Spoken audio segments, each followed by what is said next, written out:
காங்கிரஸோட 4% ஓட்டு இல்லைன்னா திமுக ஜெயிக்க முடியாது. திமுக இல்லைன்னா காங்கிரஸ் சைபர், காங்கிரஸ் இல்லைன்னா திமுக பெருத்த சேதாரம் இருக்கும். சேகர் கமுலா இயக்கத்தில் தனுஷ், நாகார்ஜுனா மற்றும் ராஷ்மிகா மந்தனா நடிப்பில் குபேரா வெற்றி நடை போடுகிறது. அனுஜ் ஸ்டைல்ஸ் ரகங்கள் பலவிதம், ஒவ்வொன்றும் உலகத்தரம். Prithvi women's innerwear, your perfect partner. திருமாவோட இந்த ஸ்டேட்மெண்ட் பிஜேபியும் பிஎம்கேவும் தான் தங்களுடைய எதிரிகள், மற்றவங்க யாரும் எதிரி இல்லைன்றதை பல ஆண்டுகளாகவே சொல்லிட்டு இருக்காரு. ரெண்டாவது, அதிமுகவோட கூட்டணி சொல்வது மூலமாக திமுக மேலே தனக்கு இருக்கக்கூடிய அதிருப்தியை அவர் வெளிப்படுத்துறாரு. இது கூட்டணி அரசு கிடையாது, திமுக அரசு. அதிகாரத்தை திமுக பங்கு போட்டுக்கல. அப்போ திமுக செய்யக்கூடிய தவறுகளை, திமுக அரசாங்கத்தின் தவறுகளுக்கு இடதுசாரிகளும் விசிக்காம ஏன் போய் வக்காலத்து வாங்குறாங்க? வெட்கமாக இல்லையா அவர்களுக்கு? சிபிஐ, சிபிஎம், விசிக்காக தலா 6 சீட், காங்கிரஸுக்கு 25 சீட். இந்த முறை கண்டிப்பாக அவர்கள் அதை ஒப்புக்கொள்ள மாட்டாங்க, கூடுதலாக தான் கேட்பாங்க. இந்த முறை திமுகவும் கொடுக்க தயாராகி கொண்டுதான் இருக்கிறது. ஏன்னா ரொம்ப அடம் பிடிச்சா வெளியில் போயிட்டாங்கன்னா நஷ்டம் திமுக தான். எனக்கு தெரிஞ்சு உங்க சீட்டை பற்றி கூட கவலைக்கூடாது, ஆனால் எங்களுக்கு அதிகாரத்தில் பங்கு வேணும். நான் ஒரு எம்எல்ஏ ஜெயிச்சா கூட எனக்கு அமைச்சரவையில் இடம் வேணும். இன்னைக்கு உங்க கூட அதிகாரத்தில் பங்கு வேணாம் அப்படின்னு சொல்லக்கூடிய கட்சிகள் 15 சீட்டு துண்டு விழுது, 20 சீட்டு துண்டு விழுது மெஜாரிட்டிங்கன்னா கண்டிப்பாக அப்போ அதிகாரத்தில் பங்கு இல்லைன்னா வரவே மாட்டாங்க. அந்த சிக்கலில் போய் மாட்டிருக்குது இன்னைக்கு திமுக. எலெக்ஷன்ல நீ கூட்டணியோட போய் நின்னா ஜெயிச்சா நீ கூட்டணி ஆட்சி தான் அமைக்கணும், மெஜாரிட்டி இருந்தாலும் இல்லாட்டி. இதுதான் உண்மையான ஜனநாயகம். இல்லைன்னா நீ தைரியம் தானே தனியாக நின்றுப்பாரு. கூட்டணி கட்சிகள் இல்லைன்னா திமுகவில் வெற்றி பெறுவதை பற்றி கனவு கூட காண முடியாது. 2026 எலெக்ஷன்ல திமுகவோட மேசிவ் சேலஞ்ச் விஜய் தான், பிஜேபி ஏடிஎம்கே கிடையாது. அவர் திமுக ஓட்டியும் உடைக்கிறார், அண்ணா திமுக ஓட்டியும் உடைக்கிறார். 18 to 35 இருக்கக்கூடிய அந்த ஏஜ் குரூப் போது, பெண்கள் போது, விடியல் பயணம்னு சொல்லக்கூடிய தமிழக அரசோட கட்டணமில்லா பேருந்துல பயணம் செய்யக்கூடிய பெண்கள் எல்லா வயது பெண்களும் விஜய்க்கு ஓட்டு போடுவோம்னு சொல்றாங்க. உடைக்கிறதால லாபம் யாருக்குன்றதான் $1 மில்லியன் கொஸ்டின். வணக்கம் சார். வணக்கம் சார். வைகை செல்வன் திருமாவர்களை மீட் பண்ணியிருந்தார். அதுக்கப்புறம் சில கருத்துக்களை அவர் பொதுவிலையும் உதிர்த்தாருன்னு சொல்லலாம். திருமாவர் சொல்லியிருக்காரு, அதிமுக கூட கூட்டணி வைக்கலாம், அதில் தப்பு இல்லை, ஆனால் அவங்க பிஜேபி கூட கூட்டணியில் இருக்காங்க அப்படிங்கிற மாதிரி ஒரு ஸ்டேட்மெண்ட்டை கொடுத்துருக்காரு. இது எப்படி சார் பார்க்குறீங்க? ஆமாம், தெளிவாக அவர் பிஜேபியும் பிஎம்கேவும் தான் தங்களுடைய எதிரிகள், மற்றவங்க யாரும் எதிரி இல்லைன்றதை பல ஆண்டுகளாகவே சொல்லிகிட்டு இருக்காரு. அதனுடைய தொடர்ச்சியாக தான் அதை இப்போ பார்க்க வேண்டியிருக்கு. ரெண்டாவது, அதிமுகவோட கூட்டணி சொல்வது மூலமாக திமுக மேலே தனக்கு இருக்கக்கூடிய அதிருப்தியை அவர் வெளிப்படுத்துகிறார். அதுவே திமுகவுக்கு ஒரு கோபத்தை ஏற்படுத்தியிருக்கும். திமுக சார்பாக பேசக்கூடிய பத்திரிகையாளர்கள், அரசியல் பார்வையாளர்கள் கூட திருமாவோட இந்த கருத்துக்கு கண்டனம் தெரிவிக்க ஆரம்பிச்சிருக்காங்க. ஸோ திமுகவோட ப்ராக்சிஸ் கண்டனம் தெரிவிக்கிறாங்கன்னா அது திமுகவோட கருத்து தான். அப்படி தான் நம்ம அதை எடுத்துக்கணும். தன்னுடைய வெறுப்பை தன்னுடைய ப்ராக்சிஸ் மூலமாக திமுக வெளிப்படுத்துது. சில பத்திரிகையாளர் என்ற பெயரில் பேசக்கூடிய அப்பட்டமான கூச்சநாச்சம் இல்லாத திமுக ஆதரவாளர்கள், அரசியல் பார்வையாளர்கள் என்ற போர்வையில் உட்கார்ந்துருக்கக்கூடிய திமுக கட்சிக்காரர்களை வெக்கப்படக்கூடிய அளவுக்கு திமுகவை ஆதரித்து பேசக்கூடியவர்கள்லாம் இன்றைக்கி திருமாவோட இந்த ஸ்டேட்மெண்ட்டுக்கு கண்டனம் தெரிவிக்க ஆரம்பிச்சிருக்காங்க. அதிமுக ஒன்றும் தீண்டத்தகாத கட்சி கிடையாது. பாஜக அடிப்படையில் ஒரு மதவாத கட்சி, பாமக ஒரு ஜாதிய கட்சி. இதுதான் என்னுடைய நிலைப்பாடுன்னு திரும்ப பல ஆண்டுகளாகவே சொல்லி வரார். அந்த கோணத்தில் பார்க்கும்போது இது ஒன்றும் தவறான கருத்து கிடையாது. தவறு சரின்னு எதுவுமே கிடையாது, அவங்களுடைய நிலைப்பாடை பொறுத்து அது. இது ஏன் அவர் சொன்னார் தான் நம்ம பார்க்கணும். இதை ஏன் அவர் சொன்னார்னா கண்டிப்பாக திமுக மீது தனக்கு இருக்கக்கூடிய அதிருப்தியை தான் அவர் வெளிப்படுத்தி இருக்கிறார் என்று தான் அந்த கேள்வி தான். ஏன்னா தேர்தல் நெருங்கிட்டு இருக்கு. திருச்சியில் ஒரு மிகப்பெரிய மாநாடு ஒன்று கூட்டியிருந்தார். அவ்வளவு தொண்டர்கள் வந்திருந்தாங்க. ஒரு நல்ல ஒரு மேசிவ் மாநாடாக கூட அது இருந்துச்சு. ஸோ இப்படி எல்லாம் ஸ்டெப் பை ஸ்டெப்பாக நடந்துட்டு இருக்கப்ப இந்த மாதிரியான ஒரு ஸ்டேட்மெண்ட்டையும் ஆமாம், அந்த மாநாட்டுக்கு ஏகப்பட்ட தடைக்கற்களை திமுக ஏற்படுத்தியது. இத்தனைக்கும் மதசார்பற்ற மாநாடு. ஒரு முருகன் மாநாட்டுக்கு தடைக்கற்களை ஏற்படுத்தினா சரி, இந்துத்துவா கால் பதிக்க அதை தடுக்க விரும்புகிறாங்கன்னு கூட சொல்லலாம். அதுவே தப்பு, ஒரு அரசு செய்ய முடியாது. அதை உங்கள் தோழமை கட்சி, உங்கள் கொள்கையை தான் அவங்களும் பிரதிபலிக்கிறாங்க. மதசார்பின்மை என்ற ஒரு உயர்ந்த கோட்பாட்டுக்காக அவங்க மாநாடு நடத்தும் போது அந்த மாநாட்டுக்கு ஊர்வலத்துக்கு 1000 கண்டிஷனை போட்டு அவங்கள ரொம்ப நெருக்கடிக்கு உள்ளாக்கி தான் அந்த மாநாடை நடத்த வச்சுருக்காங்க. இந்த கோபம் எல்லாம் அவருக்கு தொடர்ந்து இருந்து கொண்டிருக்கிறது. திமுகவோட தோழமை கட்சிகளே இன்றைக்கி விரும்பினா மாநாடு நடத்த முடியாத சூழல் தான் இருக்குது. 10 மாதங்களுக்கு முன்பு சிபிஎம் உடைய தமிழ் மாநில குழு மாநாடு விழுப்புரத்தில் நடக்கும்போது அதற்கு அனுமதி கொடுக்காம இழுத்தடிச்சு அதை வெளிப்படையாகவே அன்றைய அவங்க கட்சியோட பொதுச் செயலாளர் பாலகிருஷ்ணன் வெளிப்படையாகவே சொன்னார், எங்களை இந்த அளவுக்கு அலக்கழிக்கிறாங்க அப்படின்லாம் சொன்னார். தோழமை கட்சிகளுக்கு எவ்வளவு நெருக்கடியை கொடுக்க முடியுமோ அவ்வளோ தூரம் திமுக நெருக்கடியை கொடுத்துக்கிட்டு தான் இருக்குது. தோழமை கட்சிகளோட வாக்குகள் மட்டும் வேணும், ஆனால் தோழமை கட்சிகள் வளர்ந்துடக்கூடாது. இன்க்ளூடிங் திமுக கூட்டணி கட்சிகளுக்கும் கூட அதில் பங்கு கிடையாது என்பது தான் திமுகவோட தெளிவான ஒரு நிலைப்பாடாக இருக்கிறது. திருமாவுக்கு திருச்சி மாநாட்டுக்கு ஏகப்பட்ட இடைக்கற்கள்.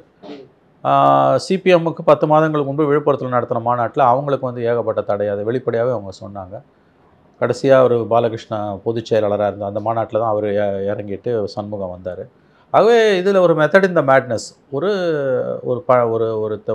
போக்கு தென்படுகிறது. கூட்டணி கட்சிகள் வளர்ந்துடக்கூடாதுன்னு.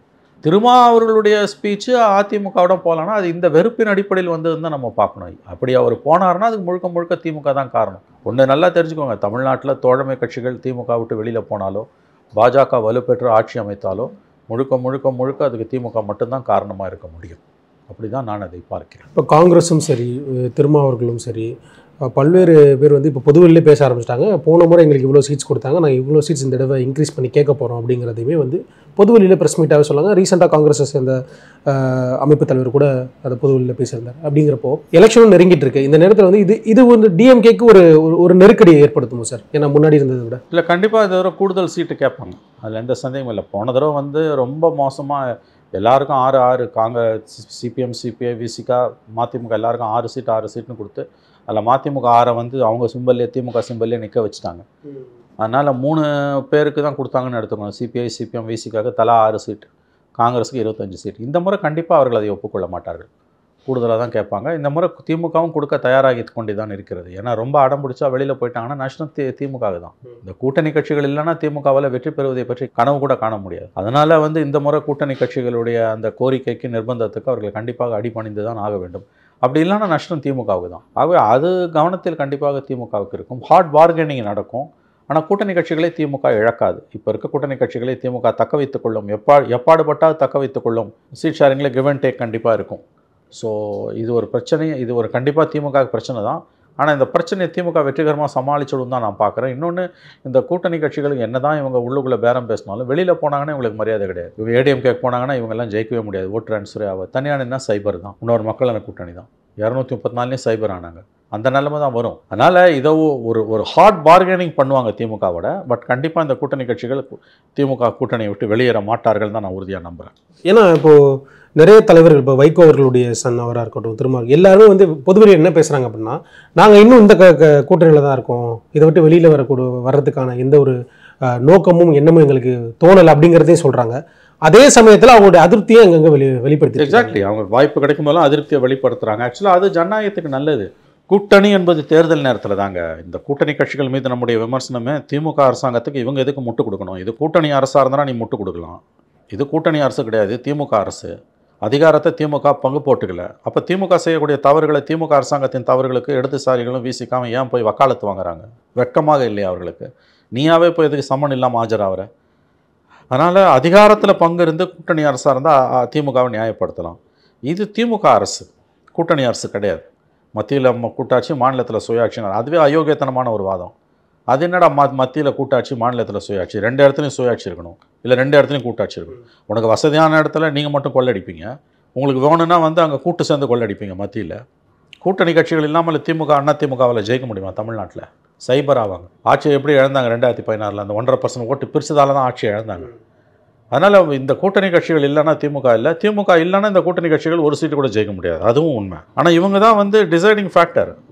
கூட்டணி கட்சிகள் தான் டிசைடிங் ஃபேக்டர். திமுக தான் பாத்தியது அதிகம். கூட்டணி ஆட்சி அதிகாரத்தில் பங்கு இருந்தால் தான் திமுகவுடன் கூட்டணி என்று திமுக கட்சிகளும் கூட்டணி கட்சிகளும், அதிகாரத்தில் பங்கு, ஆட்சியில் பங்கு கொடுத்தா தான் கூட்டணிக்கு வருவோன்னு அதிமுகவில் உள்ள கூட்டணி கட்சிகளும் 2 பேரும் வலியுறுத்த வேண்டும். அப்போ தான் இவங்க 2 பேரோட கொட்டத்தை ஓரளவு அடக்க முடியும். ஏன்னா 60 வருஷமாக கிட்டத்தட்ட ஏதோ தமிழ்நாடையே திமுக அண்ணா திமுகவும் பட்டா போட்டு கொடுத்துற மாதிரி 2 பேரும் ஆடிட்டு இருக்காங்க. இந்த நிலை மாற வேண்டும். இல்லை, அதுக்கான சூழ்நிலை அமையும் நினைக்கிறீங்களா சார்? ஏன்னா விஜயும் இப்போ வந்து அந்த ஸ்டேட்மெண்ட்டை ஸ்ட்ராங்காக வெளியில் சொல்லியிருக்காரு. அதை நான் 100% அவர் சொல்கிறத ஏற்றுக்கிறேங்க. நான் என்ன கேட்குறேன், நீ போய் வந்து தேர்தலில் ஓட்டு கேட்கும்போது கூட்டணியோட போய் தானே ஓட்டு கேட்குறேன். 90 கட்சியை சேர்த்துட்டு போய் ஓட்டு கேட்குறேன். ஆட்டோவில் போகும்போது இப்போ எல்லா கட்சி கொடியும் அதில் நிற்குது. ஒரு கொடி மேலே இன்னொரு கொடி நிற்குது. தனியாக ஒருத்தனாலையும் ஜெயிக்க முடியாது. மோடியிலேருந்து, ஸ்டாலின்லேருந்து, சந்திரபாபு நாயுடுலேருந்து, மமதா பானர்ஜிலேருந்து, பினராயி விஜயன்லேருந்து எல்லாருமே கூட்டணி வச்சு தான் ஜெயிக்கிறாங்க. ஒரு குறைஞ்சது 10 கட்சியிலேருந்து 40 கட்சி வரைக்கும் கூட்டணி வச்சு தான் ஜெயிக்கிறாங்க. 38 கட்சியோட பிஜேபிக்கு கூட்டணி தேசிய அளவில். அதனால தான் ஜெயிக்குது. அப்போ நீங்கள் வந்து அதிகாரத்தில் பங்கு என்பது வந்து நீ ஓட்டு கேட்கும்போது கூட்டணியை தானே வந்து ஓட்டு கேட்குற. அப்புறம் ஜெயிச்ச பிறகு மட்டும் நீ எப்படி தனியாக ஆளணும்? எனக்கு தெரிஞ்சு உங்கள் சீட்டை பற்றி கூட கவலைக்கூடாது. போன தடவை கொடுத்தா 6 சீட்டு கொடுத்தா கூட ஓகே. ஆனால் எங்களுக்கு அதிகாரத்தில் பங்கு வேணும். நான் ஒரு எம்எல்ஏ ஜெயிச்சா கூட எனக்கு அமைச்சரவையில் இடம் வேணும். இதை திமுக கிட்ட கூட்டணி கட்சிகள் வலியுறுத்த வேண்டும். அண்ணா திமுக கிட்ட அந்த கூட்டணி கட்சிகள் வலியுறுத்தணும். இதை ப்ரீ கண்டிஷனாக போடணுங்க, இல்லைன்னா தனியாக தான். இல்லை, அதுக்கான சூழ்நிலை அமைகிறதுக்கான வாய்ப்பு இருக்கான்னு கேட்குறேன். ஏன்னா இப்போதுக்கான வாய்ப்பு அமைவது என்பது கடினம், அதை நான் ஒப்புக்கொள்கிறேன். இவங்க திமுகவோட கூட்டணி கட்சிகள் கொத்தடிமையாக இருக்காங்க. அட்லீஸ்ட் அண்ணா திமுகவில் இருக்க கூட்டணி கட்சிகளை நீங்கள் 1000 பிஜேபி விமர்சனம் பண்ணுங்கள், அதிகாரத்தில் பங்கு வேணும்னு கேட்பது தானே ஒரு நியாயமான கோரிக்கை. அதிகாரத்துக்காக தானே நீ அரசியலுக்கே வர. சன்னியாச கோலம் பூண்டுக்கிட்டு அரசியலுக்கு வர நீ. 140 வருஷம் காங்கிரஸ், தமிழ்நாட்டை 15 வருஷம் ஆண்ட காங்கிரஸ், இன்றைக்கி அதிகாரத்தை 60 வருஷம் எழுந்துட்டு இருக்க காங்கிரஸுக்கு இல்லாத சுய மரியாதை பிஜேபிக்கு இருக்குது. அதிகாரத்தில் பங்கு வேணும்னு காங்கிரஸ் கேட்கணுங்க. ரைட் ராயலாக திமுகவை கேட்கணுங்க. காங்கிரஸ் இல்லைன்னா திமுக இல்லை. காங்கிரஸோட 4% ஓட்டு இல்லைன்னா திமுக ஜெயிக்க முடியாது. திமுக இல்லைன்னா காங்கிரஸ் சைபரு, திமுக இல்லைன்னா காங்கிரஸ் சைபரு, காங்கிரஸ் இல்லைன்னா திமுகவுக்கு பெருத்த சேதாரம் இருக்கும். அதிகாரத்தில் அவங்க கைப்பற்றவே முடியாது. அப்போ லகான் துருப்புச்சிட்டு காங்கிரஸ் கையில் தான் இருக்குது. அதிகாரத்தில் பங்கு சீட்டு 25 சீட்டோ 30 சீட்டோ அது பிரச்சனை கிடையாது. 25 சீட்டு போன தடவை கொடுத்தது கூட அப்படியே இருக்கட்டும். ஆனால் நீங்கள் ஜெயிச்சிங்கன்னா எங்ககிட்ட ஒரு எம்எல்ஏ இருந்தால் கூட மந்திரி பதவி கொடுக்கணும். அந்த கண்டிஷனை திமுக கூட்டணி கட்சிகள் போடணும். அந்த கண்டிஷனை அதிமுகவும் போடணும். அதிமுகலையாவது கூட்டணியாவது பேசுகிறாங்க. பிஜேபி பேசுது, இவர் பேசுகிறாரு, பாமக பேசுது, தேமுதிக பேசுது, எல்லாரும் பேசுகிறாங்க. ஆனால் திமுகவில் மட்டும் ஏன் ஒரு மயான அமைதி நிலவுது? ஏதோ கூட்டணியில் அதிகாரத்தில் பங்கு வேணுன்றதை ஏன் கெட்ட வார்த்தையாக பார்க்குறீங்க? ஒரு கட்சி மட்டுமே தமிழ்நாட்டை ஆண்டு அனுபவித்த காலம் மலையேறி விட்டதுங்க. திமுக அதிமுக 2 பேருமே இதை உணர்ந்து கொள்ளணும். இந்த 2 கட்சியில் உள்ள கூட்டணி கட்சிகளும் இந்த 2 கட்சிகளுக்கு புத்தி சொல்லணும். நாங்கள் இல்லைன்னா நீங்கள் இல்லை.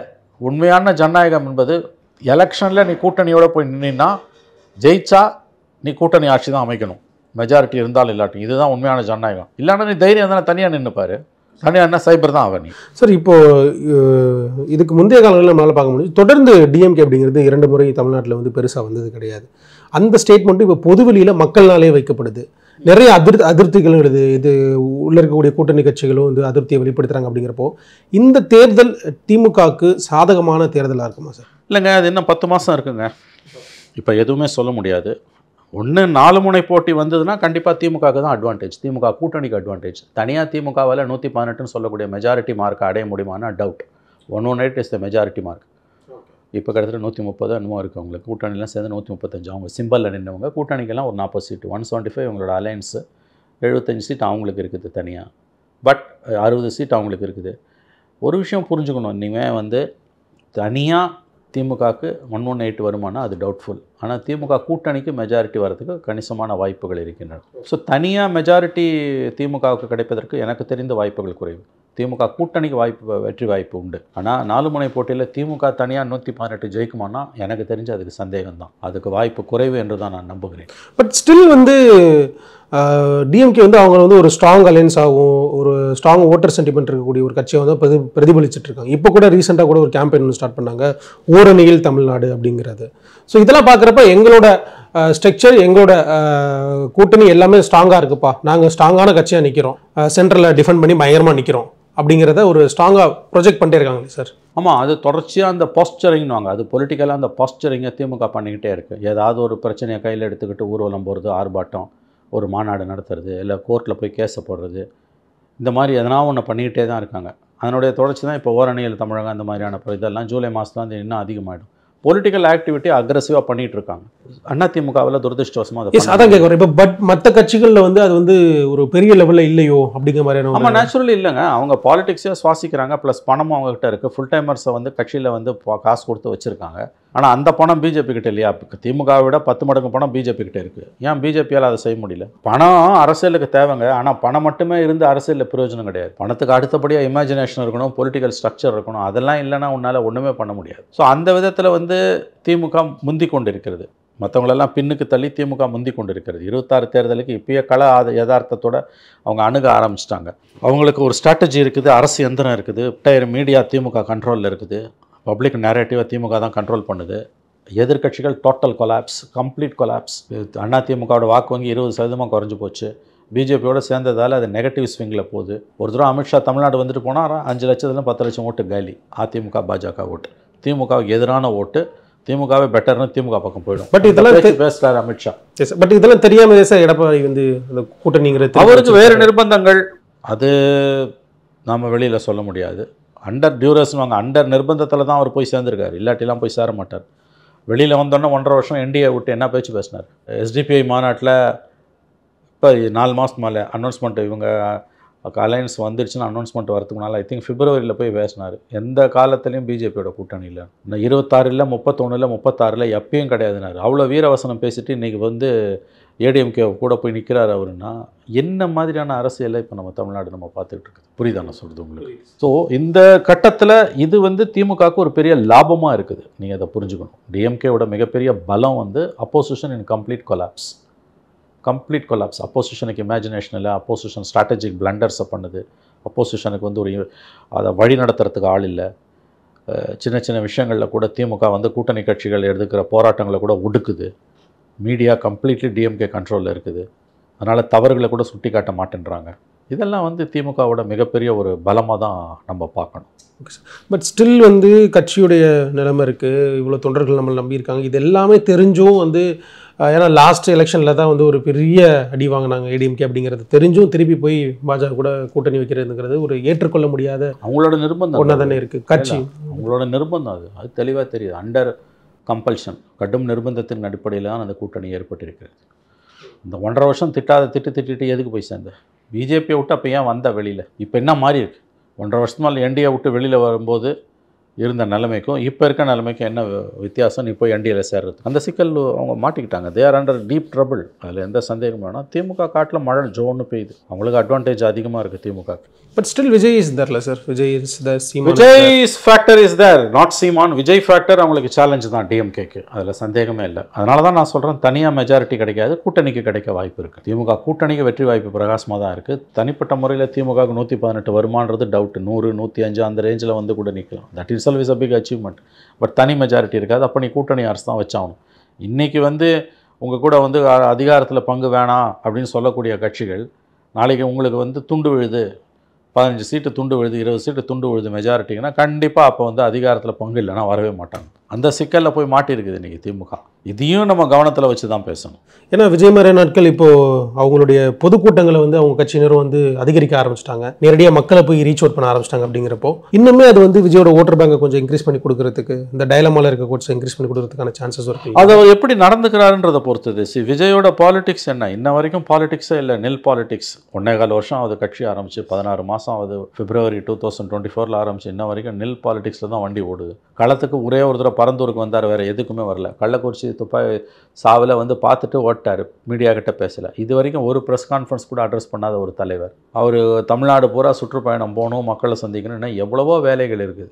இது எல்லாத்தையும் அவர் செய்வாரா என்னன்றதெல்லாம் அவர்கிட்ட தான் இருக்குது. இப்போ அது படம் வரது வரைக்கும் வெயிட் பண்ணுறேன்னாங்க. இப்போ படம் முடிஞ்சிச்சு. இப்போ ஜனவரியில் ரிலீஸ் படம். இப்போ இந்த படம் போஸ்ட் ப்ரொடக்ஷனுக்கு போகிறாரு. இந்த மாதிரி கதை எழுந்தீங்கன்னா அப்புறம் எப்போ வந்து நீ மக்களை சந்திக்கிறது?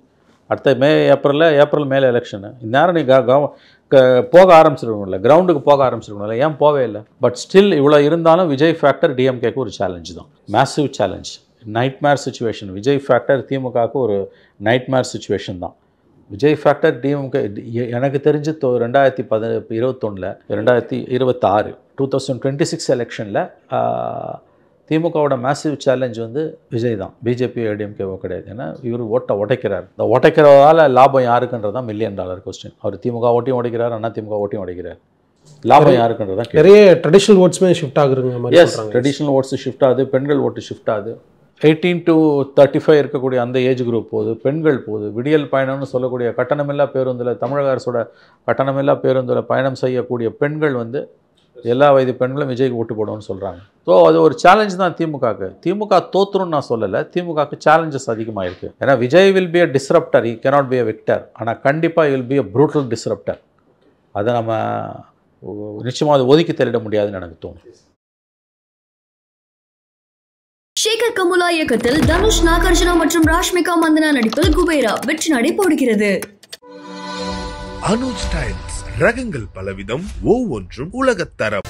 Prithvi Women's Innerwear, your perfect partner.